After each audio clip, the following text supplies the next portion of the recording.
Hello, and welcome to today's Focus on the Test mini lesson. Welcome to all of our subscribers, and thank you very much for joining us. Also to our students, continue the excellent progress that you're making, and remember that your labor is not in vain. It will pay off in the end. If you're an adult seeking to earn your high school credential, be sure to check out our website at www.yourpathforadultlearners.com, where you can learn more about our online GED and Hiset program. So now on to our lesson for the day. Hello everyone, I hope everyone is doing fantastic. So in today's lesson, we're going to actually look at simplifying variable expressions. So we're going to look at a few of the problems, and I'm going to actually show you how to solve them, okay? So now let's look at problem. Enroll in Your Path today and get access to what our students get access to daily. Get access to online personalized GED, Hiset, and TABE courses, 24 hours, 7 days a week, individualized instructional guidance and a progress plan, study workbooks, learning materials and tools to reinforce your learning, tutoring, cap and gown, diploma cover, certificate of completion, test fees reimbursement, professional career academic coaching from IFC certified coaches, and next step services. Enroll today.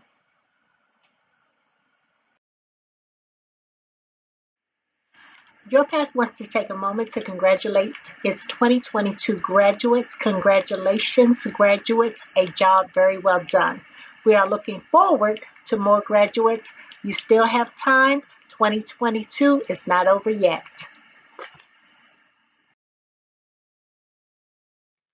We have a few mid-year announcements. Congratulations to Mr. Anton on earning perfect Hiset scores in social studies and science. Also, congratulations on passing your RLA exam near the college readiness level. You're very close to earning your high school credential, so keep up the excellent work. Welcome to our new board members, Dr. Jones, Vice Chairman, Dr. Moten, Secretary, Dr. Berkeley, Committee Member, and Dr. Haley, Committee Member. Welcome to the team. Welcome back to all of our students. We hope that you have enjoyed your summer break. It is now time for us to get back to business. So let's all get ready for testing.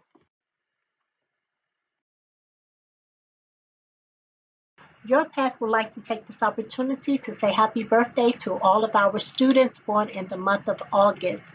We are wishing you a happy birthday, and may you see many more to come. Number 1. So to solve problem number 1, we have 3. Then we have, in parentheses, x plus 9. So the first thing that we're going to do is we're going to utilize the distributive property. We're going to multiply 3 times everything inside of the parentheses. So let's do that. We have 3 times x, will give us 3x. And then we have 3 times a positive 9 will give us a positive 27. Now, we do not have any like terms. So this is as far as we can simplify this particular problem. So our answer for number 1 is 3x plus 27. Now let's go on to number 2. All right, so number 2 is a negative 6, that's in parentheses, times, and whenever you see parentheses, that just means that you're multiplying. So we have 8x minus 4. You're going to use the distributive property in this case as well. So you're going to multiply this negative 6 times everything inside of the second parentheses, okay? So let's do that. We're going to multiply negative 6 times 8, and that is going to give us, and that's going to give us a negative 48x.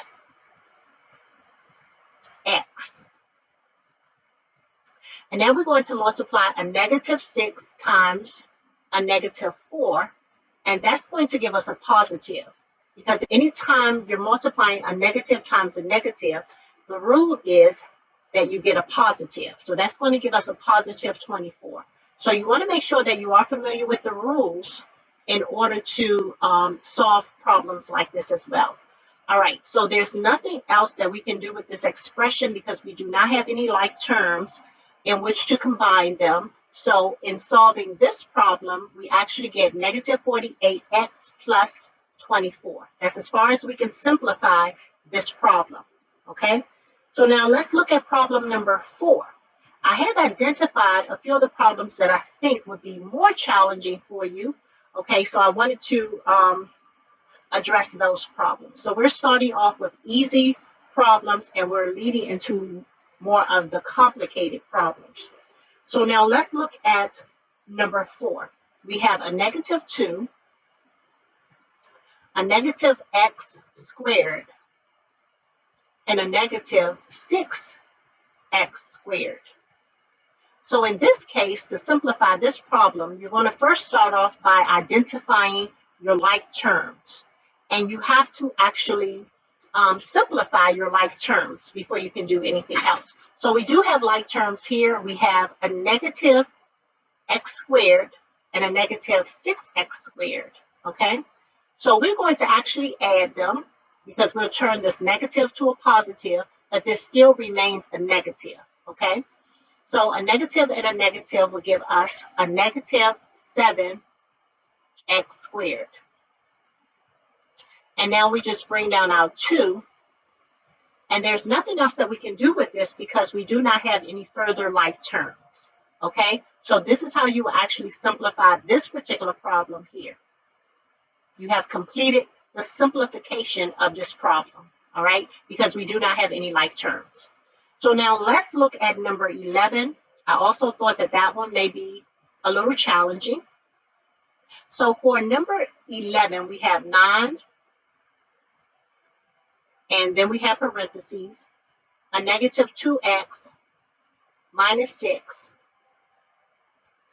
and then minus 5. So the first thing that you're going to do is you're going to utilize the distributive property, okay, because you want to get rid of your parentheses, okay? So we're going to multiply 9 times everything that's inside of your parentheses. So we're going to multiply 9 times a negative 2x, and when we do that, we get a negative 18x, and then we're going to multiply 9 times negative 6. We have a positive and a negative, so that's going to give us a negative. And 9 times 6 will give us 54. Now we have gotten rid of our parentheses, so we can just bring down this negative 5.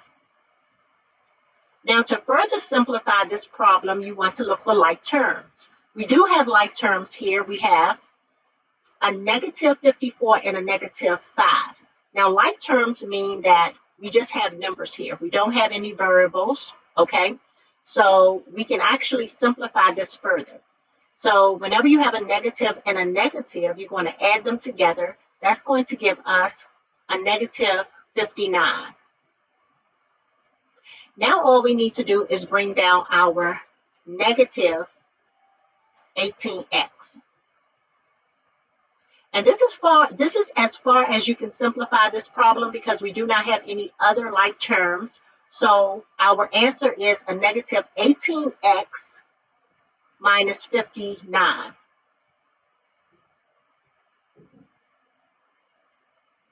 Okay?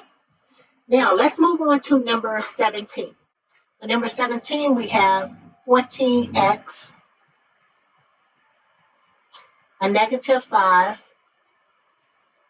times 5 minus 8x equals. So the first thing that we're going to do is we're going to get rid of our parentheses by utilizing the distributive property. So we're going to multiply this negative 5 times everything within inside of the parentheses. Okay, so let's do that.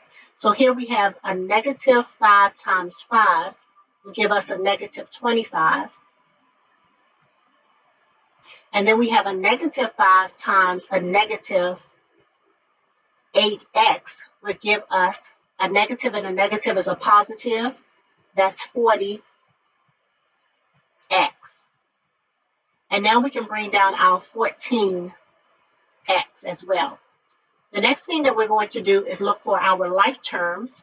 And we do have like terms. We have a positive 14x and a positive 40x. So these are our like terms here. And we're going to add them together, and that's going to give us 54x. And now all we have to do is bring down this negative 25 because we do not have any other like terms.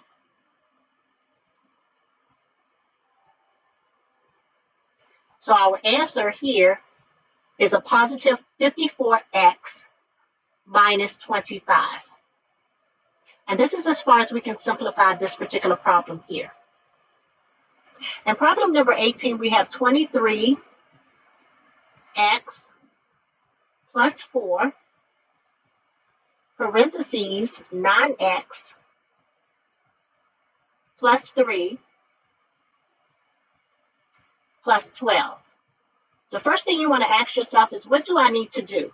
And your answer should be to get rid of your parentheses first, okay? So that's utilizing the distributive property first. And we're going to, you can actually bring down your 23x because you're not going to do anything with that. But you are going to do something with the positive 4. You're going to multiply that by each term with inside of the parentheses.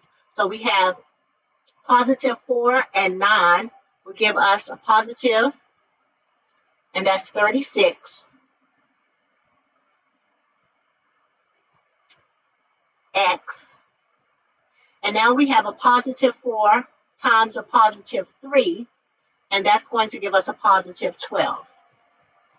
And now we can just bring down this other 12 here, positive 12. The second thing that you're going to do is to look for like terms, okay? We have two sets of like terms here. We have the first set will be a positive 23x and a positive 36x. So we're going to actually add these two values together, okay? So we have 3 and 6 is 9, and then 2 and 3 is 5. So we have 59x for this set of like terms. And then our second like terms, we actually have a positive 12 and a positive 12. That will give us a positive 24. So we have reduced this problem as far as we can. We have 59x plus 24. We do not have any other like terms. So this will be our answer here, 59x plus 24. Okay? So now let's look at problem number 22. We're going to clear the board. And problem number 22, we have 5x, parentheses, a negative 8x, plus 12,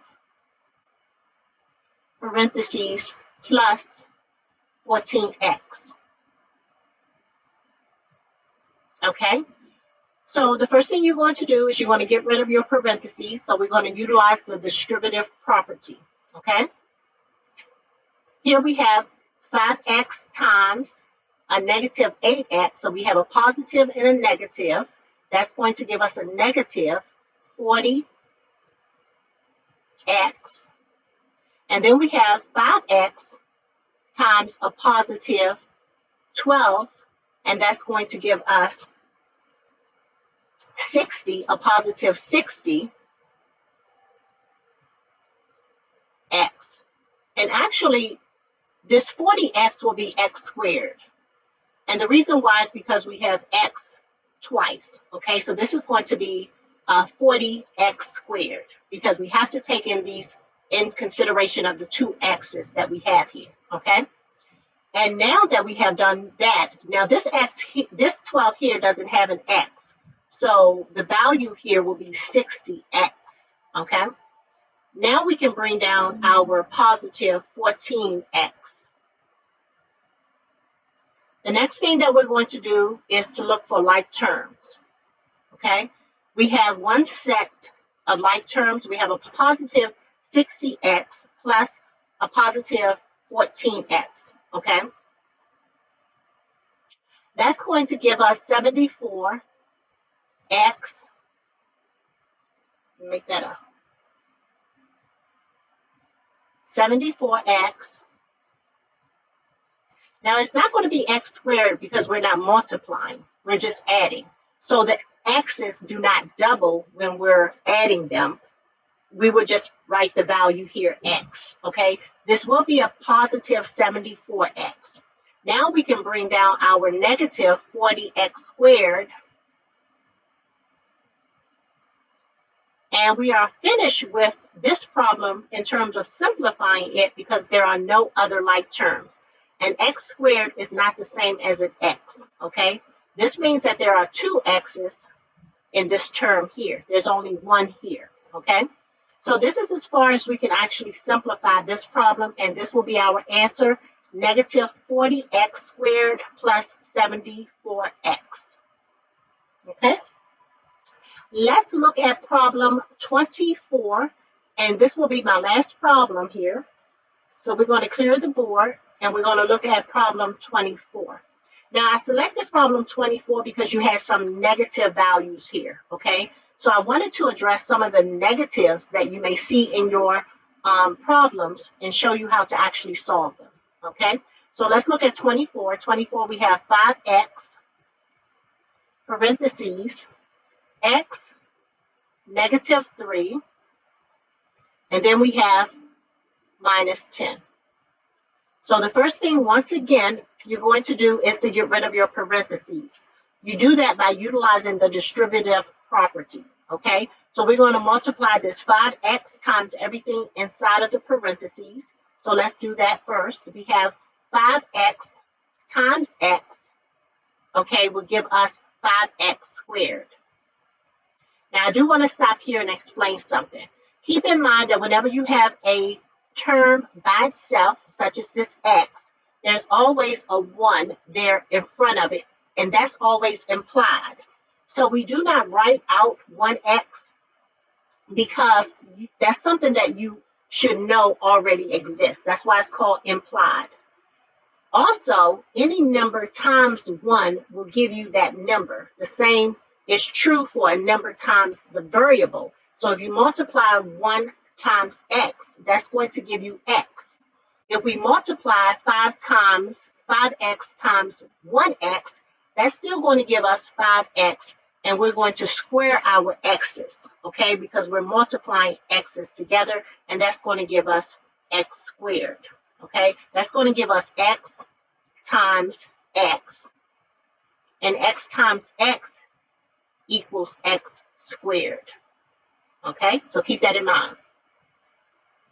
Having explained that, we can now move on to multiplying 5x times a negative 3 will give us a negative, because we have a positive and a negative, and that will give us a negative. 5 times 3 gives us 15, and we have an x there, so we have to bring down our x as well, okay? Now we can bring down this negative 10. The second step that we would do is look for like terms. In this simplification here, there are no like terms, okay? We have x squared that is not the same as x, so we do not have any like terms. This 10 right here doesn't have an x associated with it, all right? So none of these terms that you see here are alike. So that means that we have simplified this problem as far as we can go, okay? And that is number 24. So I hope that this lesson has helped. I am sure that it will help our students as they are required to complete problems like this in their coursework. I wish all of you a great day.